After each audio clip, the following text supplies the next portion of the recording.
Hello, everyone, and welcome to tonight's Get in Tune. I have a really fun show tonight. I am excited to have this guest on. He's been on a few times before, but I always really enjoy chatting with him. Uh, First of all, he's got a really cool project, but he's just super knowledgeable about comics, indie comics, the publishing. So we're going to focus on his stuff, but I'm sure, like usual, we sidetrack. So let me just bring him on. It's JD Calderon. Hey, how Hey, you doing? how you doing, Michael? I'm good. Uh, Going crazy. Living life. yeah, busy, huh? You- yeah, you know how it is, man. I mean, it's Yeah, one Kickstarter after another. So, I know. I haven't.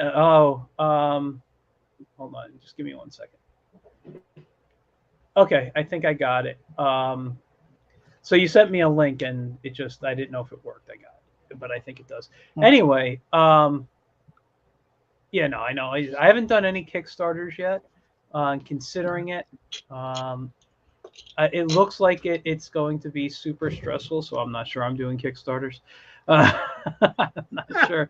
I, Well, I, I, my anxiety's already at a certain level. I don't know if I can right. handle that. But what are you gonna It's say? funny.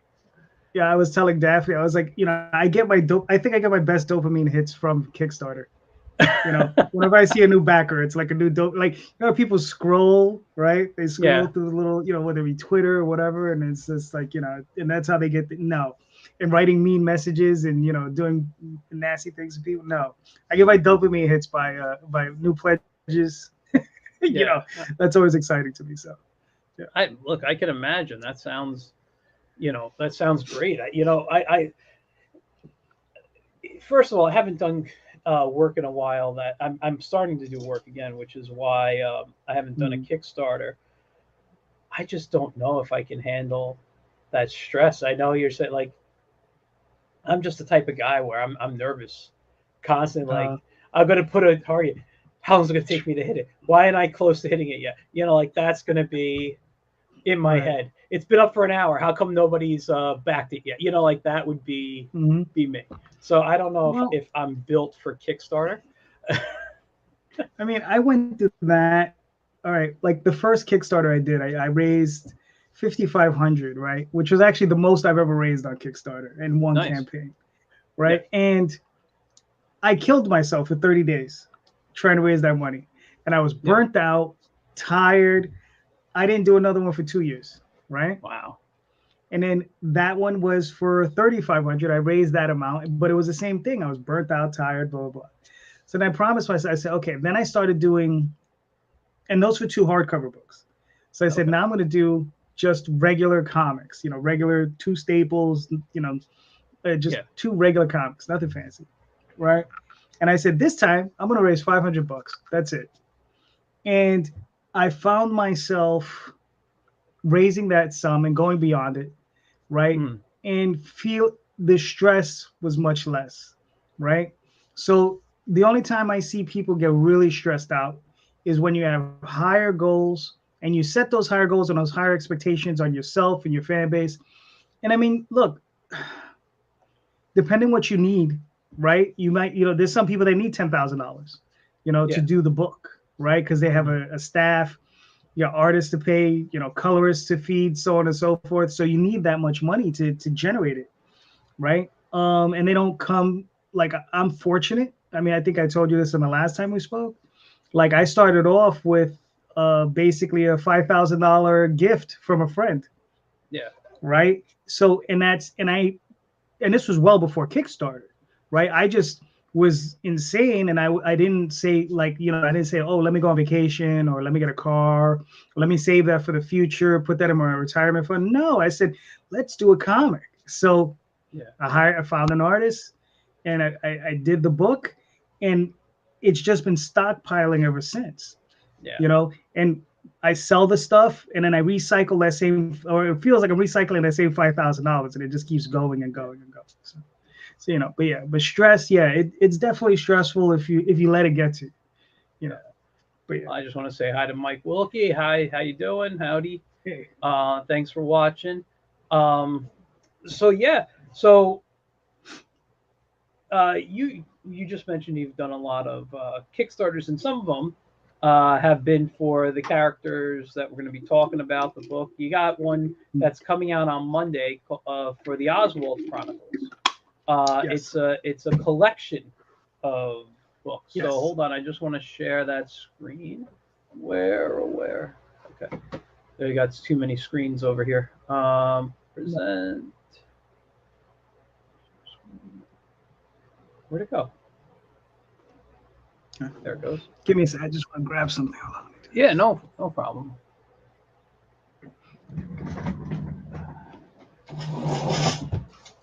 So, guys, while we're waiting, what you guys are seeing on the screen is the notification. All right, coming soon. Passing Queens and Making Homes, trade paperbacks 1 and 2. This is the link that was in the ad, and I'm going to put that link, if you didn't see it, in the comments so that you guys can go, and there's the mouse, and subscribe to know when it comes out, which will be Monday.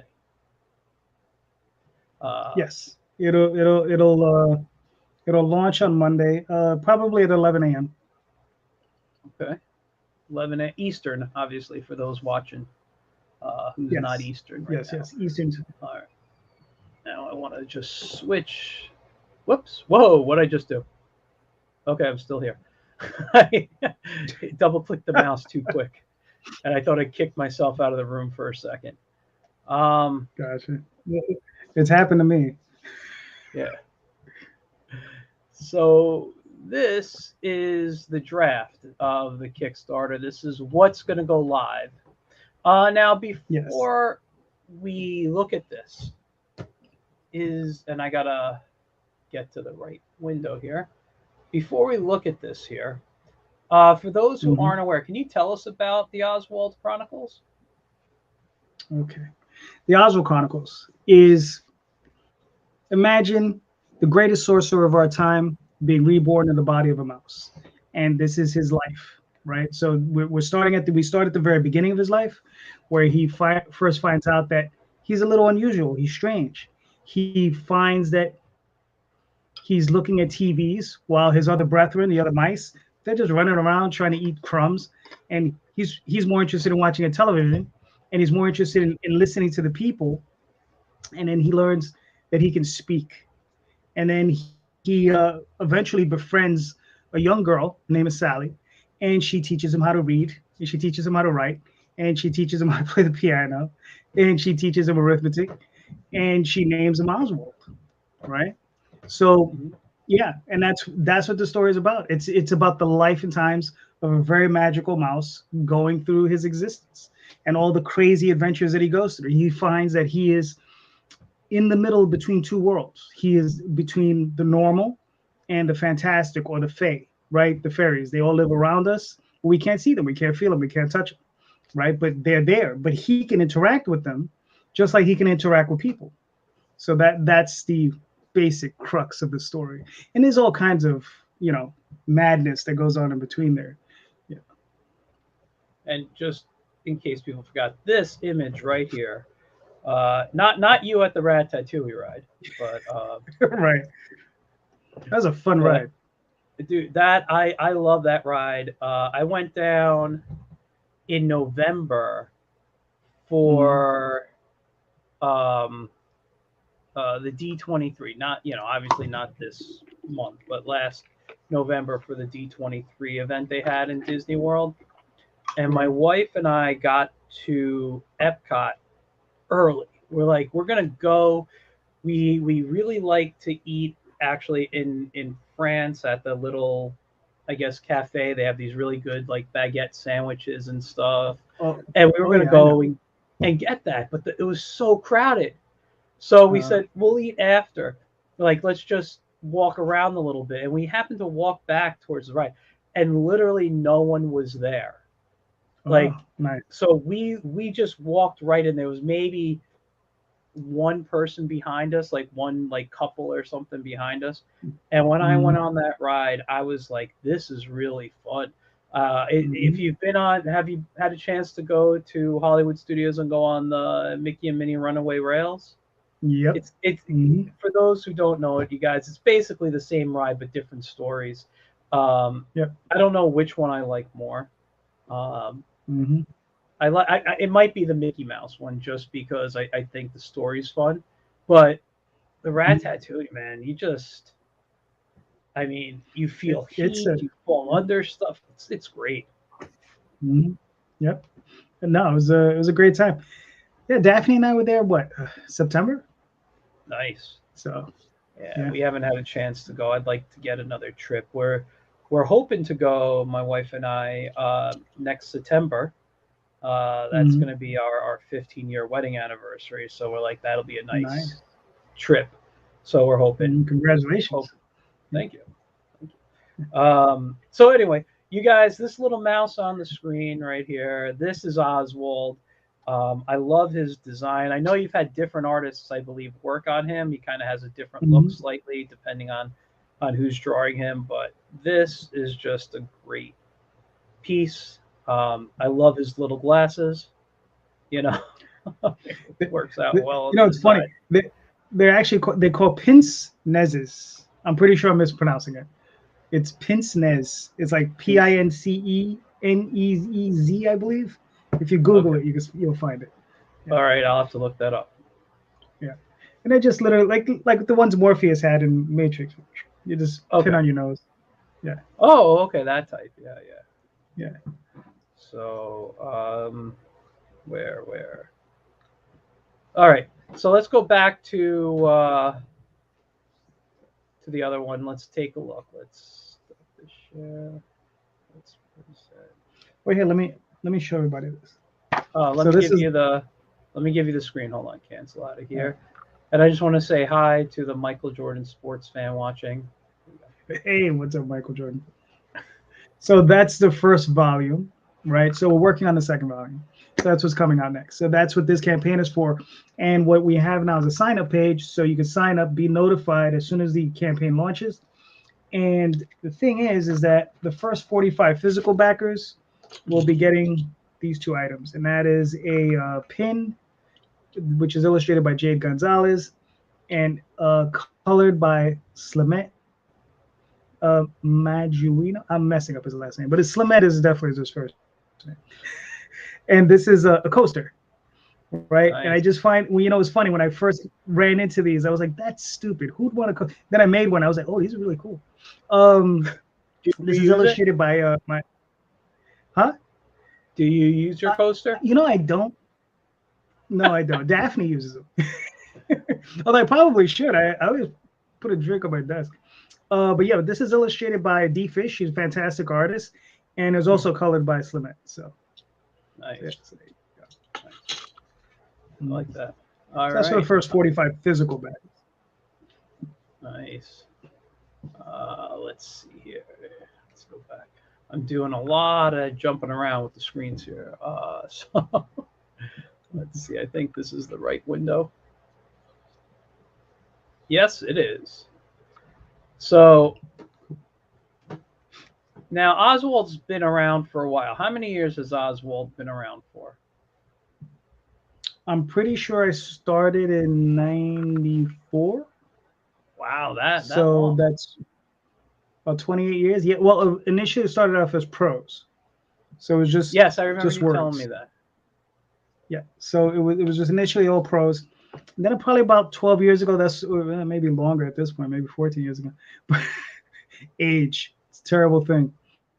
Um, about that time, that's when I got a hold of this. A friend of mine just dropped some money on my lap, and he's like, "Here, I owed him something," and he just says, "Don't worry about it." And like I said, I mean, it was like, what do I do with this cash? And I was like, oh, let's go make a comic. And I ran into Jade Gonzalez. She's the series regular artist, Hmm, and I've been working with her ever since on it. You know, so nice. Now this started as a web comic, correct? or because I It was know on the initially, website you have the comic. yes, it's originally a comic that I just turned into a webcomic. Okay, so you cut it up to fit a web format. Exactly. All right, Yeah, yeah. all right. That Now was the it story. was Sorry, go ahead. it's just a little side thing. Colleen Doran, she was the one that suggested. She was like, "Oh, just chop up the pages and put them up." So I don't know if you know Colleen Doran, long time industry artist. And I was just I know like, the "That's good name. advice." I gotta see. Like I'm better with faces than with names. It's sad. Um, but Well, but yeah. she worked on Sandman, Okay. Right. so I mean, Yeah. just No. you Like I know, said, I know the name. Yeah. yeah. Um, where was I? Oh, sorry. So you guys, by the way, your story isn't complete. Where you're still making new Oswald stories, or Well, actually, mm, I've probably about 8 months ago, maybe six. No, about 8 months ago. No, it's probably going on a year now. I wow, finally wrote the last Oswald story. wow. But it hasn't been illustrated. It hasn't, or it's in No, the no. process. Or, Let me show you. hold on, I'm gonna give you the screen again here. Oh my God, I could see from far away, but let me give you the screen. Yeah, it's That still is in the this format. last. Wow, that's the Well, no, last no, story. no, no, no. This is a bunch of different stories, but Okay. one of these books is the last story, and they're all handwritten. I write on the subway coming home from work. Yeah. So Wow. yeah, yeah. So in one of these books, in all of these, I have to transcribe all these. These I have yet to transcribe any of these. So I probably have stories I need to transcribe. Huh? Um. So yeah. So, but Yeah. for the most part, the story is done. It just has to be illustrated and the whole bunch of stuff. What we're getting in Yeah. now, this is the very beginning. This is the beginning of it.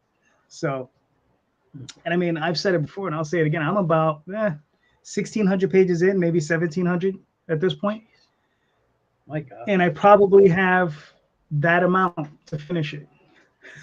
So, That's amazing. You know what I yeah. gotta say? I gotta give you a lot of credit because not a lot of people, and this includes me probably, would stick with a character so long and tell that much of a story. It's uh, it's a difficult thing to do, I think, but you gotta give credit where credit's due. That you've been able to build this universe, this world for this character, all these stories, and you keep doing it because not only because you're just a creative and you want to get it out, but you have fans and you're going to constantly be giving the work to them. Like give them what they want. Mhm. I Yeah. think that's fantastic, Um. man. Yeah. Thank you. I mean, here's the thing. I mean, it's always a thing about you know because I find I got a lot of boxes, right, with books. If you look there, it says you can see JD Calderon 27 created, 319 backed. Okay, Yeah. I've backed a lot of projects, right, and I Mm. can't even tell you how many are just one hit wonders. The creator, they just released the one book, you'll never see another one, Yeah. right? And sometimes that has to do with life. Everybody's life is different. Some people run into difficulties, all kinds of things, health, relationships, just not enough money, right? Yeah. This is, and I know I upset a lot of people when I say this. This is my very expensive hobby, right? Yeah. I consider myself a hobbyist, right? But I do my best to run at a very high level, right? I'm Mm. that guy who, you know, um, I always try to run. If I could, if I made it a point to run with the big boys, I feel like I run with the big boys. Hmm. If I could throw down my book next to pro creators and just randomly mix them in and people be able to read it and be like, oh, that was just as enjoyable as anything they did. Right. So that's what Yeah. I consider is the quality of the work. Try to do the best work that I can do, you know? So yeah, I mean, No, no, I'm that's sorry. that's Don't mind fantastic. me. Yeah, don't mind me. I've been on. I've cut sugar out of my diet, right, for the last I'm week or working two. on that. Well, That's good. yeah, for the last week. And I have to say, the keto flu is a real thing. I don't know if you know what that is. You can go look it I up. It's I've heard the miserable. term. I've never. I'll share this with you. Um, Mm, I'm diabetic. I've said that on the show, so I don't mind sharing. I'm a type 2 mm, diabetic, and years ago, I needed to cut out, like when it first happened to me, because as I've mentioned on the show, I'm a 2-time kidney transplant recipient. On my second gotcha. transplant, I had a rough recovery, which left me as a type 2 diabetic. Mm, I didn't know what the heck to do. My my doctor said remove everything white from your diet. right. Yeah. Everything white. And I'm like, what the hell do you mean? He's like salt, sugar, flour. I Yeah. went nuts. In those, he says you got to do it for 2 weeks because that's going to clear out your system. Hmm. I went nuts. My wife could tell you how just like I don't know what to eat. I was like flipping out. So because I'm like, what do I eat? Lucky for me, man, I'm a big vegetable guy, and Hmm.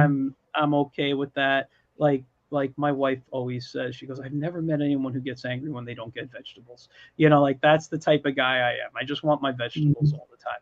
So Do you eat meat? I eat. I eat red meat out of necessity, meaning if there's nothing else around. I eat very Mm, little pork. Usually, if I do it once a month, that's a lot. Usually, it's more of a holiday thing for me. mm, It's usually fish and poultry. I do, mm, I get protein from peanut butter and from like beans and things like that. So I eat primarily vegetarian, but I have meat because I have to for health reasons. I can't be a full time right. vegetarian. I was, and I got sick because the way my body, my health issues, I need animal protein because it's stronger than vegetable protein. That's it. Right. Um, and I've come to realize if chicken wings didn't exist, I would be a vegetarian and not care. But I live for chicken wings, man. Those are my one weakness there. Nice. Um, but yeah, no. Right. So I do a lot, and I got to get back on track with it, and I'm starting to do that again. I just wanted to say here, Philbo Baggins, stick to your guns, stick with your characters. Nice work. Thanks, man. Uh, Thank you. so we could talk about other food and other stuff later if you'd like, unless Oh, you yeah. have recipes for Oswald. Not to cook Oswald, but cheese No, and stuff that he would normally know. You're not gonna ratatouille him or anything. Okay, so no. let's take a look here and see. Uh, that's not for me right there. Okay, so I'm gonna go over here. So this is the trade cover. So this is a wraparound cover. Yes, this Um, will be a wraparound cover. The cover was illustrated by Aurelio Tillis, who I've been working with now for about a year and a half, 2 years now. So, it's gorgeous. and oh yeah, Aurelio does great work. Um, yeah, I don't even, he does this stuff. I send him like all of the books, and I said, let's just do a wraparound cover. He was like, okay. He created this, and I was like, okay, looks I'm sure fantastic. we So, spoke about this, but these characters here, these little boar pig characters, they always okay. remind me of the what's it called from the Legend of Zelda cartoon back the way they drew the Mhm. bad guys in that, like Ganon and all that back in Right. the 80s, I think it was, or early 90s, late 80s. Mhm. That's what these guys always remind me of. I love it so much. It's funny, like when I first told Jade, I says, listen, I want orcs, right? And I said orcs are kind of pig like, right? Mhm. And then I said, and they're gonna be at war with kobolds. And kobolds are kind of dog like, right? Yeah. And I think it got a little lost in translation, the like part. And I just ended up with pigs and dogs, which is fine. Hey, listen, it you looks know, great. I love it. I love it. It's oh so yeah. fun. And here's something Yeah, for people who are working with other creatives, right? Like I'm a writer, right? yeah. Um, Which, by the and way, but the is thing why is, I think you can stick to a character for a long time. I think when you draw, you mhm, just always want to be drawing something different. But anyway, I'm sorry. true. Continue. But as a writer though, I write my script and I expect my artist to deliver my script the way I gave it to them, right? Hmm. So if I say, character A is talking and this character is this, and then they sip some tea and then they run outside and then they jump over a building and then they hop, skip, and jump here and there, whatever. Okay, fine. So that's what I expect from them. Yeah. But if I say, design this character, blah blah, whatever, I usually give them all the creative license that they want with it. And I was like, however you want to do it. And they, Jay draws them how she likes them. And I'm like, I don't think I've yet to be like, no. So it's like that's where she gets to have her say. You know what I mean? Yeah. So sometimes, because I know there's some creators, they'll come out and they'll be like, well, his third button from the top has to be a star and it has to be gold, and the one underneath it has to be round. The one above that one has to have like an exclamation point. It's like, what are Yeah. you doing? Yeah. Yeah. Is that really necessary? So You yeah. know, I'm sorry, but it sounds like you work with your artists very similar to how I work with my writers. Like when Mm, I talk with my writers, I usually it's rare that I talk with a writer for me, like that I'm mm, doing my own stories, and say, can you just write me a story? Here's a character. Here's some information about them. What I tend to mm, do is I have the idea in my head, and I usually send them like a bulleted point list of what needs to be in the story. If I have specific dialogue that I want to be said at certain times, I'll say this. I'll say this needs to happen in the story. Get me there. You're the writer. mm, It's going to be an 8-page story or a 12-page story. You have 12 pages to tell me this story. Do it, please. mm, And this is, as long as this information is in there, then I'm happy, you know? And they know my rules about, like, I've always said, um, if it's not going to be in Batman the animated series, it's probably not going to be in my book of like what you see level of violence or horror or something like that. Is to me that is the level I stop at. It's like Batman the animated series, Star Wars, and I say mm, that's what I want you to think about. Like, everyone I think knows that enough if they're a writer to say I understand the target audience for that. Um, right.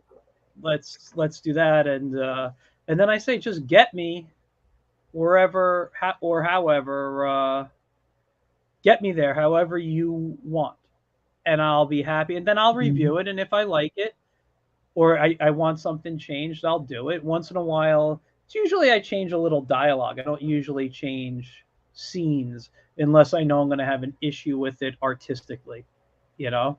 mm. So I just want to say hi to Dylan in the audience. And who is JD Calderon? He asks. Well, you missed the intro, but he is an indie publisher. He's got a Kickstarter coming this Monday for his book, The Oswald Chronicles. This one is Yes. specifically, I forgot the name of the title of it. The Passing queens Passing and making Queens and homes. Making Homes. So this is some of the artwork. Now, is this going to be in grayscale? The Yes, book? the interiors are in grayscale. Yes. You know what? I have to say this, and I've said this on the show before. Mm, I have a form of color blindness. People refer to it as shade blindness. It's probably just called color blind. But mm, I see all colors. When colors start to blend together, I have trouble telling them apart. So I've always preferred grayscale books, mm, or I prefer just black and white line art. Like I tend to purchase a lot of the old what do they call it? DC showcase books or oh something, yeah. and I'll Mm, look at those because it's just the black and white line art. mm, I mean, listen, I'll look at anything if it has color and stuff, but as an artist, I just like seeing that. And I've read manga on and off for years, but I'm reading more manga these days. And the Mhm. grayscale, it's this idea of just the toning of a character that I think sometimes makes it pop more than color, and I tend to enjoy that more.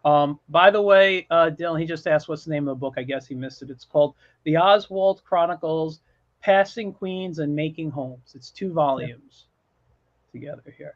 So this is some of the interior though, and I love this like um, idea of vine. Oh, that's her hair. Sorry, I thought it was vines first. Her hair Yeah. intertwining to become the panels. I think that's gorgeous.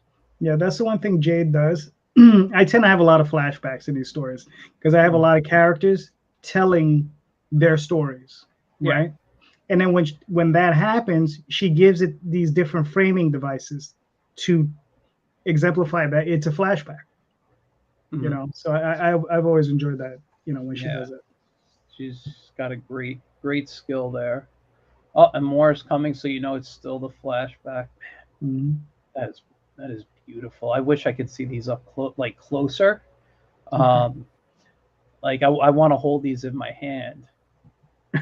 Well, Uh, Go I ahead. think she's working all digital these days. So Oh, yeah, I know. I do that too. mhm. Maybe later I'll show you something that I'm working on. I'm excited. I should have it done,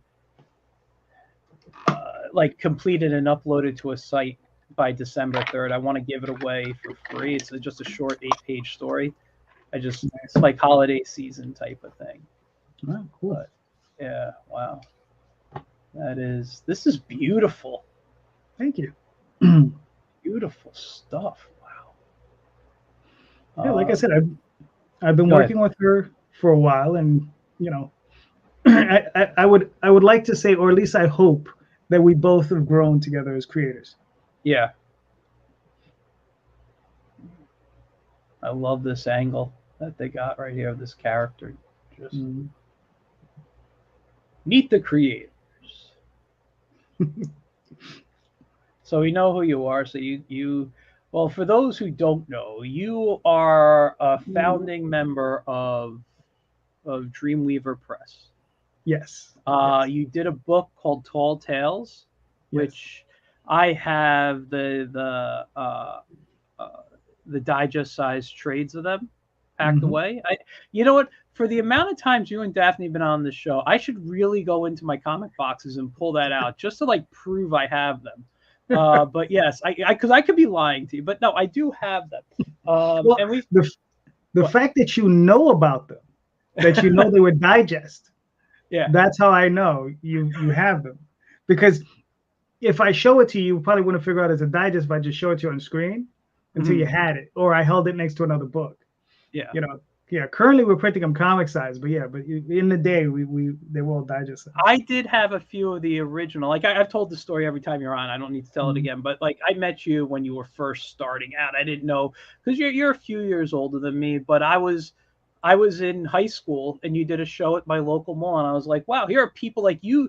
It's like you and Daphne and your friends who started all this Mhm. that like really kind of inspired me to say, holy cow, I could do this on my own. I don't need to be working for Marvel or DC. I could be, you know, doing this, Mhm. and it was your books, and I've kept all of them. Oh, thank I have them all, and I remember. I think I bought the trades. I could be wrong, but I think I bought the trades at an Icon one year, maybe. I don't you. know if you ever That's did that, but oh yeah, we did several. yeah. So because I used to, Not I a lot. used to go I used to go help the Friends of Lulu section, and then No. I'd go be part of panels, and people would bring me in on panels and stuff. And I'm very upset that show kind of like Yeah. changed stuff. I Mhm. was the last year I went, I was on a panel, and we were supposed to start. Nothing ever happened. We were looking to bring sci-fi into schools, like education, learn to teach through science fiction. And that was Mhm. the last like panel organization type of thing I was with them. Mhm. But yeah, no, I loved Icon. I thought it was one of the best shows Oh around. yeah. Um, It was the one time I got to see Harlan Ellison in person. Oh, that's cool. I remember I geeked out because I met a few of the original Magic artists, Magic the Gathering artists, Mm. and I I bought some work. I'm sure I still have it packed away, but I bought some work from them, and and and I think it was the first time I got to meet Ray Lago, who's one of my favorite artists. And I was like, Mm. this, and he was just such an awesome dude. Which, by the way, he was on this show, so anybody watching want to see it, you can go into the playlist and check that out. Nice. But yeah, so you've done a lot. Oh yeah, And Daphne's been a part of it, who's your wife and a very that's my wife. talented artist. Yeah. And she has her book Ego Raven, which I am behind on. I need to apologize because I always backed all her Kickstarters, and I'm kind of in a little financial non-backing thing, right? And I'm like, I'm really enjoying her comic, and I'm pissed Mhm. that I had to hold off on it. So I'm like, I need to get to a show or something that you guys are at, so I can pick up a copy. So next we go to Jade, and that's who you were talking about. Yep. So I'm just going to read quickly. She's been a comic book artist since '97. That's when I started. Nice. Her works, Chile, North America. Huh. I'm gonna have to look up her other work. I'm not familiar with it. I'm only familiar with what she's done for you. Yeah, well, most of her stuff is in Spanish, and it's done in her country, Chile. Yeah. Well, I'll look And at the she's, art, even if I don't understand it. oh yeah, it's her stuff is incredible. Yeah. So for Dylan and the Jade's the artist on this stuff, not the cover, but the interiors that we looked at up here. This is Yeah. all Jade's work. So let's see, who else do we got here? That's it, really. So this is the cover to Passing Queens and Making Homes, Volume 1. So that's 20, and then this right here. That So that's the that's the first volume. yeah, and that's the oh, the coaster's different. I thought the coaster, I couldn't see it on the screen. I thought it was based on this image. Oh. This is nice. Add-ons, the shirt, the pin. Is the pin new? It's been around for I don't know, about a year now maybe. I'm wondering if I have the pin from one of your past things. It looks very familiar to me. Catch up. Nice. Yeah. So those are prior stories. I just Yeah. have them added on. So let's take a look here, because what I find fascinating about this is from looking at what I saw, just kind of skimming it as I was looking at like the art in this side here, you're really pushing a PDF, the digital tiers. It might seem that way, but I mean, I'll be honest with you. I mean, my last campaign, probably about 53% of the funds came from PDFs, PDF sales. So, sorry, go ahead before I ask. Well, we'll ask, because I might answer before you ask it. Oh, I was going to say, are you finding that as more Kickstarters are being done, whether you're doing them yourself or you're backing them, are you finding that the digital tiers are doing better than the hard copy prints? Physical? Yeah. It's like I said, it runs about 50-50. So that's the weird thing. Like I know, and I've spoken to other creators, and they see the digital end creeping up, like getting a little bit higher. And I think that has to do with the fact that you can get in at a lower price point for it, and I think that's what sometimes, you just have people that, they want to support and they want to back the book, but maybe they don't have as much loose, financing, right? So they back a PDF, and, I don't have an issue with that. Like I think on my last campaign, I had like 35 backers maybe were $8 pledges, and it was all PDF levels. Wow. Actually, it might have been more. It might have been somewhere like 40, 45. And they were just like, it was like, and I'm like, that's great. That's fantastic. I just wish there was like a zero at the end of it. You know, Yeah. you know, that's the only thing. But you know, I mean, some people just prefer it that way. So, yeah. I mean, me personally, I'm old. I like my hard copies. I feel the same way, but at the same time, um, when I back, I usually back the digital tiers. Hmm. And I've gotten more and more into reading digital because, number one, if I showed you this whole studio, just a quick look, you'll know it's not a big spot. Okay. And basically, whatever storage I have in here Hmm. is all I got. Gotcha. But on my iPad behind me, Hmm. I literally have about maybe 200 comics, plus Right. books, plus all this stuff, all in Hmm. digital format that I Yeah. can literally take anywhere with me and read. Hmm. Now, as an artist, I do prefer the hard copy prints. I prefer, um, like, let me just like I like here, like I picked this up recently. Stuff's gonna fall. Oh well. So I was at the local comic shop, and I like here's a reprint of old Superman stories, right? Hmm. Okay, I can literally like really get close up on here. I know in digital you can zoom in, Right. but Hmm. depending on the scan Right. and the quality, you can only zoom in so much. But there's a different feel of zooming in and just like looking at the line work on Hmm. an actual book as it is in looking at an iPad. Because you might end up seeing the pixelization. You might end up seeing everything depends on resolution. Right. But I have no problem reading digital. I know there's a bunch of people out there that are like, no, no, no, it's either print or nothing, or I want my floppies, and Yeah. But there's a whole group that is all they want is digital. So. yeah. But I think that's also the younger audience too, for the most part. Mhm. And I've had this conversation with lots of people on the show, Right.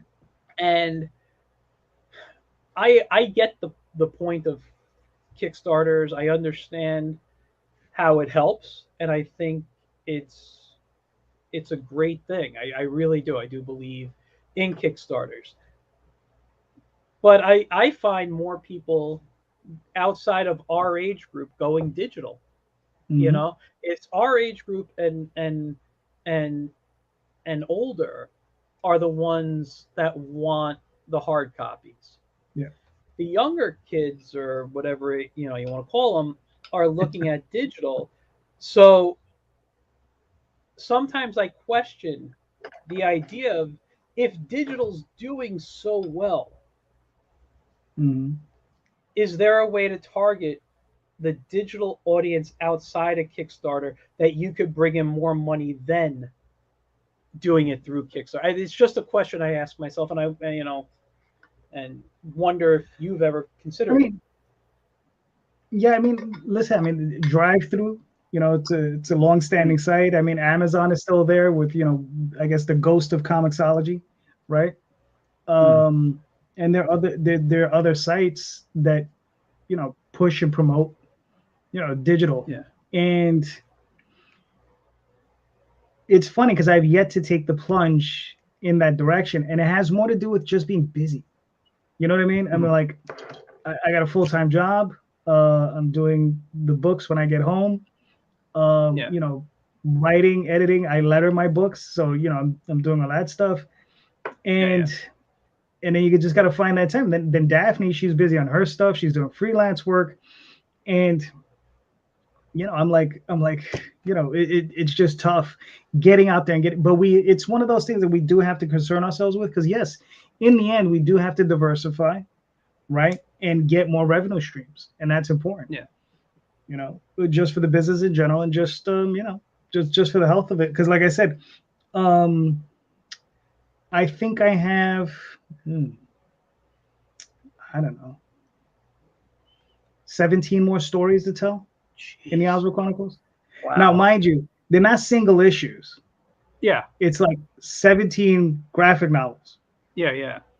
You know, so I have to generate more revenue so I can hire more artists to get this stuff done. I Yeah, understand. I you know, understand. and yeah, and it's just nuts. You know, it's just nuts. But I love it though. You know, Yeah. it's what I, you know, it's one of those things. Whenever I encounter another artist, I'm like, "Ooh, can I work with that guy? Can I get that guy?" And you know, I have him. I'll test him out in like a short story or something, and then we'll see what happens. You know. Yeah. Yeah. No, Mm-hmm. that's great. It's the right way to work. I mean, there's so many different ways that you can work. I only asked my question to you because you've Mm-hmm. been in this industry for so long that Mm-hmm. I was just curious about your answer, and Right. because there is so many ways to do it, and I don't know what to do. Oh yeah. Art. Like, let me even ask you this: um, Mm-hmm. Do you think with the use of Kickstarters and everybody funding through Kickstarter, are they taking the place of Comic Cons now for creators? Because do you feel creators aren't selling like they used to at shows, and that Kickstarters might be the way for them?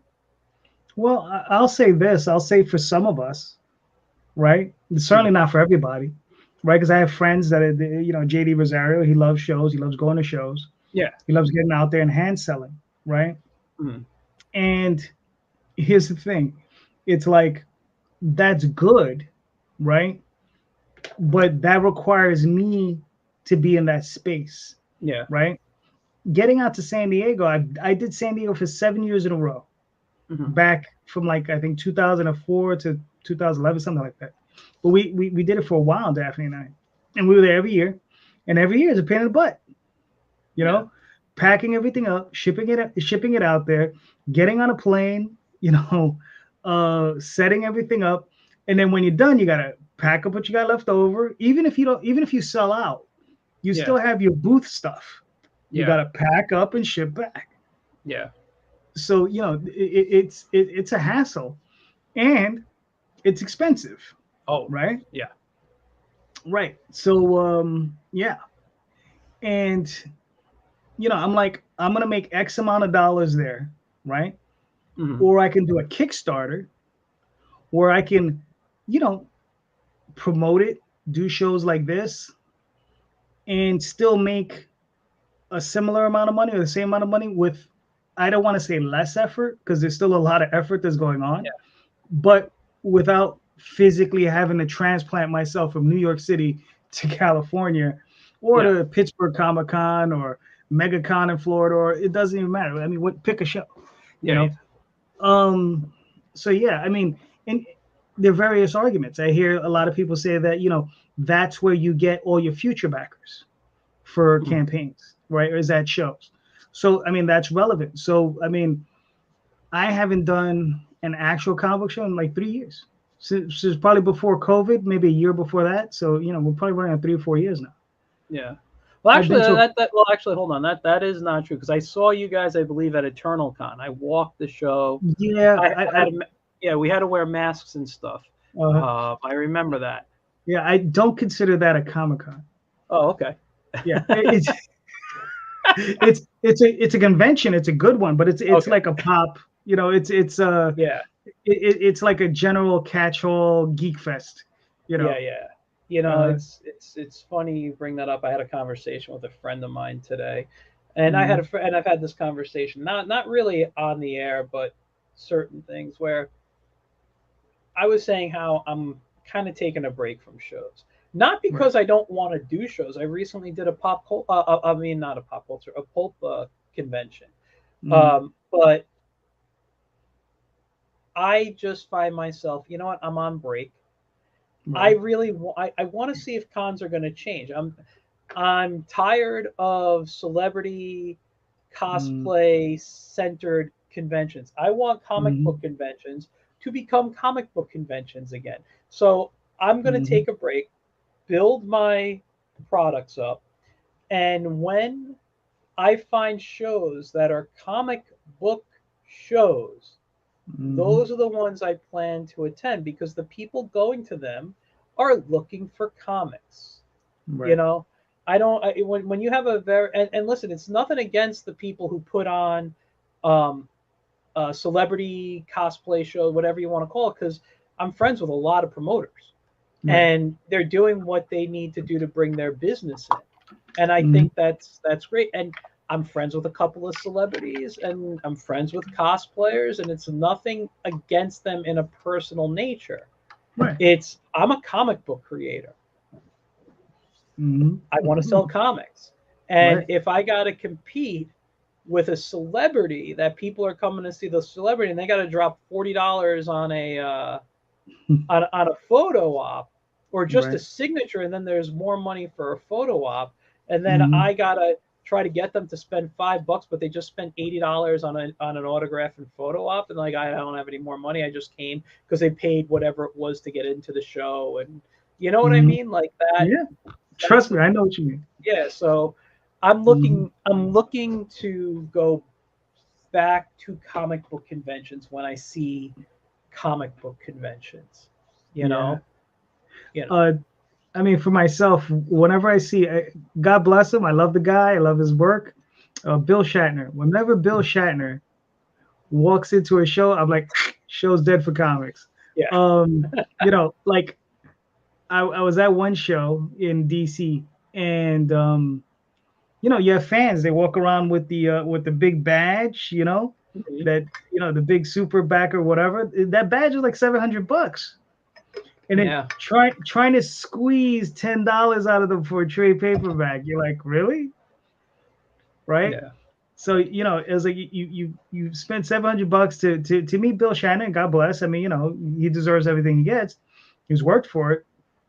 But I mean, I'm trying to get $10 out of you for a book that's 120 pages. Yeah. That's gonna last you for a while. And that table you probably had to pay for, which was Correct. probably about 500. Then your hotel Mhm. room and your travel and food, and you paid Yeah. more than that $700 Right. to do the Mhm. show. Yeah, and Yeah. I get it. I get it. So I'm waiting.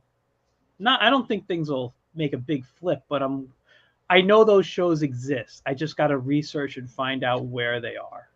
You Yeah. know I think your best luck. You say you're living on where, California now? what? No, no, no, no. I'm still in New York. I just Oh, work you're still in the East California Coast. time for my day job. Oh, gotcha, gotcha, gotcha, Yeah, gotcha. I work Okay. remote. I'm my Mhm. work computer is literally right here. I'm touching my work computer. So Gotcha. So what's funny is just before COVID, mhm. I was looking into a lot of smaller shows, libraries, school auditoriums, those sort of things. Those shows tend to be comic book shows, Yeah, but they just tend to be a little bit smaller, right? So you're only going to make X amount. Tables, some of those shows, free tables, yeah, right? I think the most I ever paid at one was like $50, yeah. right? I think maybe 75 for a 2 day, Hmm. right? Yeah. You're some high school gymnasium or whatever, and you know, that's probably where you'll find more of a comic book show. I think Baltimore Comic Con, they Mm, consider it to be like a kind of more of a purist kind mm, of show, mostly dedicated to comics. I mean, they'll bring in a random celebrity here or there, but it's not like they have 50 of them. yeah, They're not going to be like, all right, we're going to bring in the entire cast of Star Wars yeah, or the entire cast of, like, all the Avengers movies. They're not going to do that to you. They might have yeah, one or two guys or ladies, So, yeah, yeah. yeah. But I know exactly what you mean, man. It's tough. It's tough. But I think, like I said, I can't say one of the many flags I've planted is in Kickstarter, right? Mm, And I've done Indiegogo. That one's a little bit tougher to get some bucks out of, but it can be done.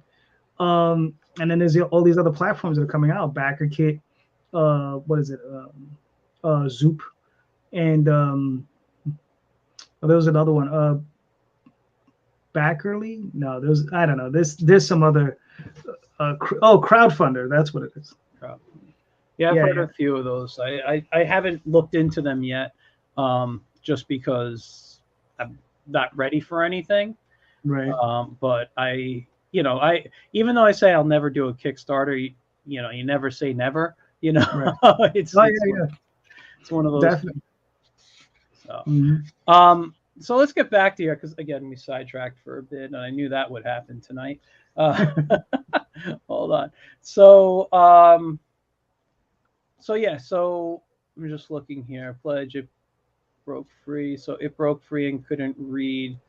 Is I'm sorry, just is it broke free and couldn't read one of the titles of the storylines? No, that's right. This is like a catch-up level. Yeah, yeah, that's what I was. So yeah, that's one of the that's one of the other stories, and that 1 through 4, that's the complete story. Yeah, nice. And we're just passing through limited edition copies of the Oswald card. We're just passing through 1 through 4, and then a PDF of all the ones above. Now I gotta say, being the PDF guy, the comic, this is a nice level, $45. How many pages would you say is in all of this here? I don't know. I think probably prose are probably about 500 or 600 pages, and comics probably about 600 or 700. For $45, guys, that is an awesome. Yeah. And I have some of these from backing your past ones. I'd have to see which ones I have, but yeah.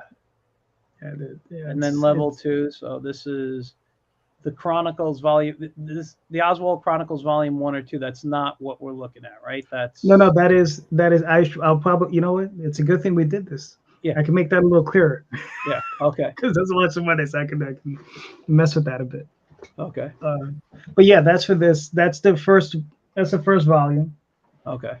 So that's that one and the second volume together. Okay. Now pledge 400 or more, the ultimate book level. So yeah, that's the volume 1 or 2. If I was a few inches taller, I like that title. 100 artist project issue. Wow. Chat. My God, wow, this is amazing stuff. Yeah, that's a big one. You should see when I mail them out, it's like this huge thing, and I was like, okay. Yeah, that's the other thing. I hate going to the post office. You know? Oh yeah. Well, it's funny. They'll pick up now. Yeah. So that we found that very convenient on the last campaign. We're like, can you come get this? And they were like, sure. Just bring one truck for everything, Yeah. And they were like, okay. That's amazing. Look, you got a great project here. I just love, you know what? And listen, like I said, I've been a fan of your stuff for a long time. I just love the art. I love the story. I love that you do these fantasy, the fantasy genre books. You use animals. I mean, the first thing I read from you guys was Tall Tales, which was all anthropomorphic characters. You tend to do that. Is that something just as a preference of yours, or is that just it depends on the story? It depends on the story entirely. Okay. Like I said, with this one, it just happened. It was just like, I wanted this and I wanted that, because they're supposed to be fae. They're fairies, right? Yeah. There's just different races of them, right? So just one happens to be orc, and then the other ones just happen to be kobolds. But also mixed in, I have gnomes, and I have what are called highborn fae, and those are like your prototypical fairies, wings, human in form. Wow.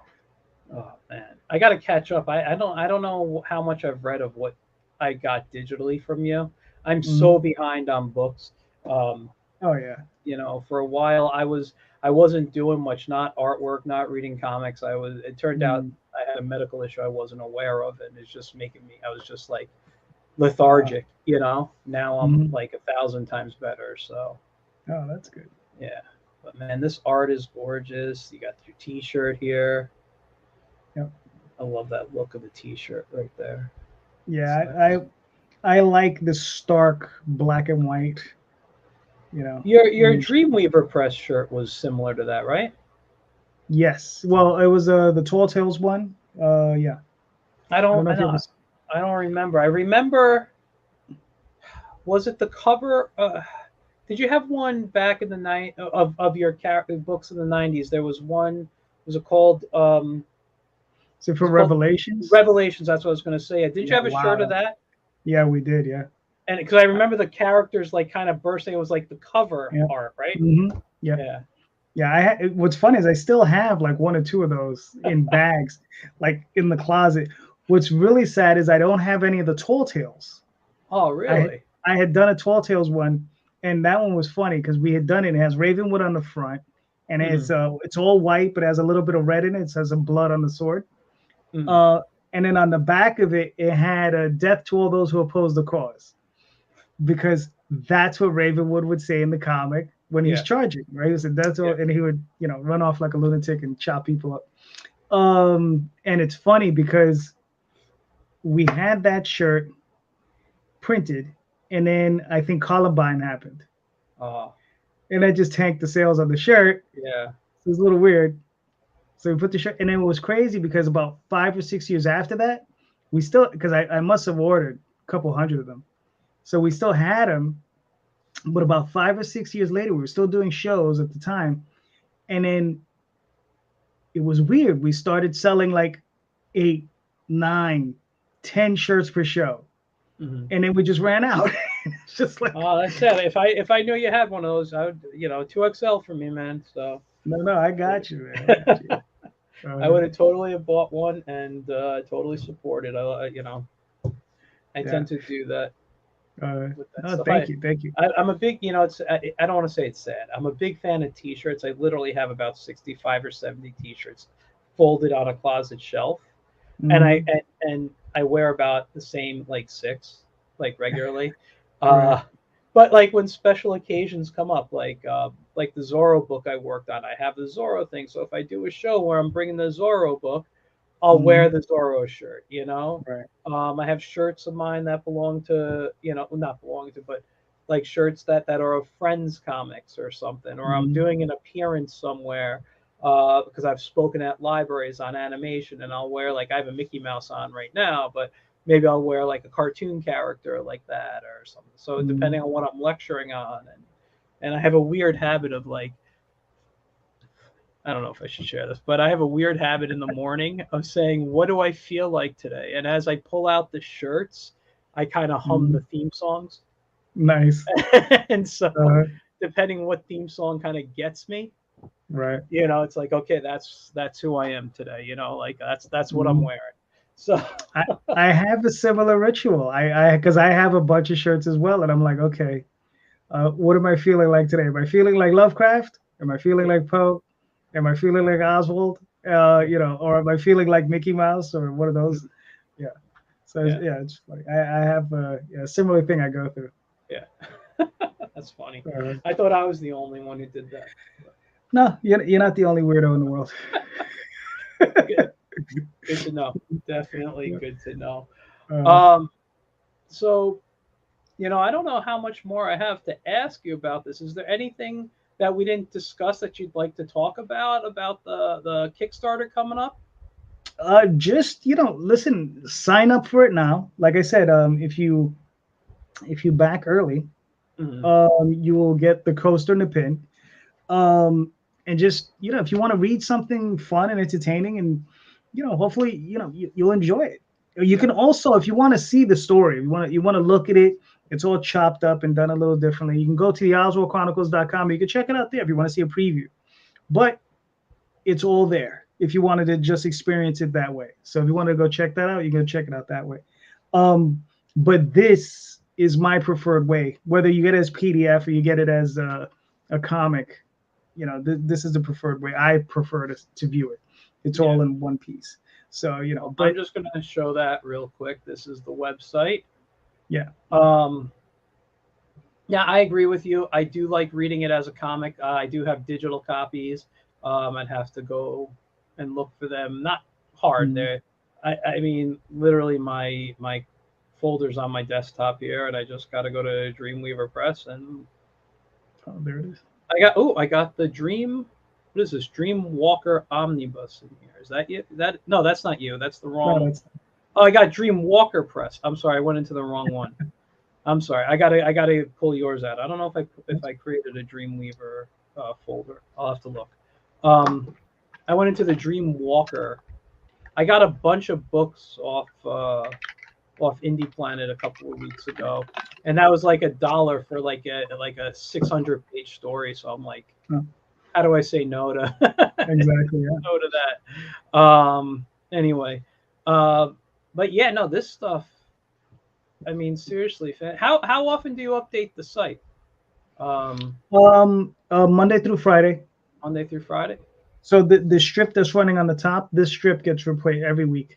Every week. I Okay. mean, So excuse me, every day, Monday through Friday. oh wow. Yeah. So this is the story that happened in the prior campaign. It broke free and couldn't read. Nice. So Nice. I have read a bit of this. I haven't I went to the beginning, I mhm. believe, a while ago, and I'm just so behind on stuff. But I Yeah, went my back first day. and for my first day and Yeah, that's in the first volume. So mhm. it's my first day, and then that leads into passing queens and making homes. Okay. So yeah, so it's passing queens and making homes, and then it's after that it's if I was a few inches taller, Mhm. and then after that it's we were just passing through. So that's the actual chronological order of that particular segment. Uh, Dylan asks, "What's the mouse's name?" That is Oswald. That's who Yes. we've been talking about. Oswald. You know, Yep. like the lucky rabbit. But Mhm. he's a much luckier mouse Yes. because he's got really cool powers. Uh, anyway, I think we should wrap it up. I wanna Sounds good. thank you for coming on, man. It's always a pleasure chatting with you. Yeah. Uh, you know, one day I'll have you on just to pick your brain about doing Kickstarters and the uh, Hmm. indie comic world. Because I guarantee you, we talk about that now. We got another hour to go, at least. Yeah. At least. Um, Yeah. yeah. But Hmm. I wanna thank you for coming on. I do want to have you. You guys you're welcome back. Daphne's welcome back. I got to get her back on the show and talk about her work when her next Kickstarter or something's coming out. So, Hmm. but yeah, Yes. no. Listen, you guys. In the comments, I posted the link to to sign up for the Kickstarter. It's going live Monday, probably around 11 a.m. Eastern. You Hmm. saw a bunch of the great uh, deals he's got for backing and all the great stuff you get. Seriously, you guys, go back this is a really really good story. I've read parts of it, not this stuff that's coming out, Not but I this. have read stuff. So I am a fan of the story, and I look forward to seeing more of Oswald in the future. Yep. Thank you, Michael. This is awesome. It's always awesome. Like I said, I gotta bring you back to my Sunday show. Oh, I'd love to Yeah. do it. I got some Mhm. fun stuff we can chat about one day. All So right. Cool. I'm just gonna drop you backstage and do my closing. Sounds good. Thank you. Thanks again. All right, guys. So that was JD Calderon with the Oswald Chronicles. Seriously, fantastic stuff. Next week, I got a really great guest. Um, I'm not going to announce him right now, but he's been on the show before. I just want to confirm that he's able to come back on this day and that we don't need to reschedule because he does have a very, very busy schedule. But last time he was on, we had a great time. So you guys come back next week. And in the meantime, sign up for the Oswald Chronicle Kickstarter starting Monday. And don't forget to back it. You guys have a great rest of your day. Don't forget, if you're watching on YouTube, to subscribe. Uh, Facebook, please like and follow. You guys, thanks a lot. I'll see you guys soon.